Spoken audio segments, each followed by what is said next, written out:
كان تهاون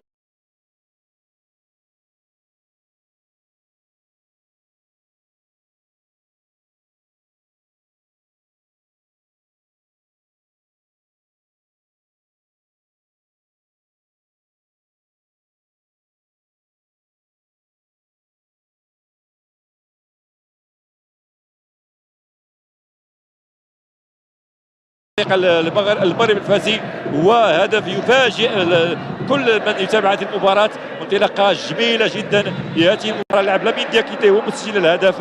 لامين دياكيتي اللاعب رقم 11. يعني كان تهاون يعني في الضغط على حامل الكره، وبالتالي لانه كل اللحظات السابقه كان فيها الفريق المغربي الفاسي سباق، ولكن هذه اول محاوله واول انطلاقه. نتابع هذه المحاوله، الكل في وضعيه سليمه هنا من خلال هذه الاعاده، تمريره وكره في دار كل المدافعين، وجميله جدا جميله جدا. الهدف اللاعب دياكيتي في المكان المناسب لتسجيل هدف التعادل. اذا هدف في مباراه مشتعله في حدود الدقيقه السابعه. تابعنا هدفين جميلين. الاول يعطينا فريق بصعوبه كبيره الحارس، بالتالي منظومه كره فائدة فريق المغرب الفاسي. الدقيقة العاشرة، التعادل بهدف لكل فريق، ومحاولة هدف. لا هدف ثاني لفائدة فريق المغرب الفاسي. هدفين مقابل هدف واحد. وقوف جميع لاعبي الفريق الفتح الرباطي، وهدف ثاني في حدود الدقيقة 11. مباراة مشتعلة أكيد، ولكن أخطاء قاتلة على مستوى دفاع فريق الفتح الرباطي تكلفه هدفا ثانيا. يعني ضربة زاوية نفذت بطريقة نوعا ما، واللاعب المسجل الهدف فريق المغرب الفاسي هو اللاعب أيمن الشباني هو مسجل الهدف الثاني لفائدة فريق. نتابع الإعادة على الصورة، يعني وقوف جميع اللاعبين، تابع الوقوف يعني بعيد بلمسة بالقدم، بمؤخرة القدم يتمكن اللاعب بلمسة تقنية يعني وغياب أي رقابة. يعني لم تكن متابعة الكرة من طرف دفاع فريق الفتح الرباطي، وبالتالي يعني الهدف يتحمل مسؤوليته أكثر لاعبي فريق المدافعين فائدة فريق الفتح الرباطي. ربما هو اللاعب امين سوان في التنفيذ. لا، امين سوان موجود داخل رقعة الملعب. حديث بين المدرب والطاقم المساعد. كرة تبعد داخل منطقة الجزاء، محاولة وهدف. هدف التعادل من طرف اللاعب ايوب مولوعة.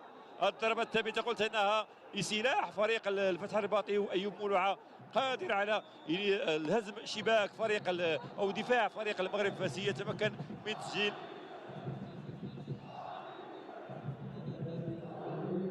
إذا هدف التعادل يسجل في وقت مبكر، الدقيقة 59.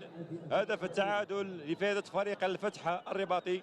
هدف يعني خطأ في الدفاع دائما لإبعاد الكرة وتسديد الكرة بطريقة جميلة. ربما يعني طول القامة ديال اللاعبين ديال فريق الدفاع فريق المغرب الفاسي. الآن انتبه لها اللاعب فريق الفتح الرباطي وسدد يعني ضربة زاوية يعني نوعا ما منحدرة، ما كانتش عالية، وبالتالي كانت نتابعوا الإعادة. يعني الكرة كيفاش يعني مشات امام مجموعه من المدافعين، واللاعب مولوعه وحيدا يعني تمكن من التسجيل. وكانت يعني تسديده يعني كانت جميله جدا، يعني تسديده ديال ضربه الزاويه كانت موفقه. اكيد انها يعني اختبار واختيار ايضا من جانب لاعبي فريق الفتح الرباطي في هذا الكره. ما نتابع ربما تحولات كره من احد اللاعبين، وايوب مولوعه يسجل الهدف هدف التعادل. بابا تمريره اتجاه اللاعب الجديده، ولكن تبعد من طرف العميد لبسن.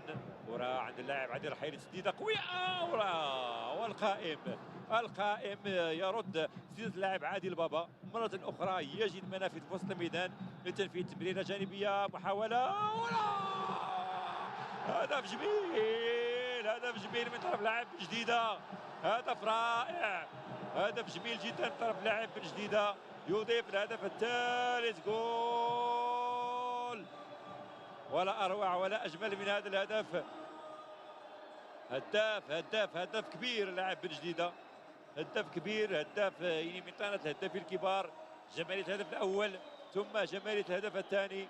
تمريره جميله، ضغط اللاعبين، اللاعب بابا من الجهه اليمنى يمرر التمريره، واللاعب سفيان جديده يلهب حماس جماهير فريق المغرب الفاسي، يضيف هدف ثاني في المباراه وثامن له في صداره هدافي الدوري الاحترافي الاول لكره القدم.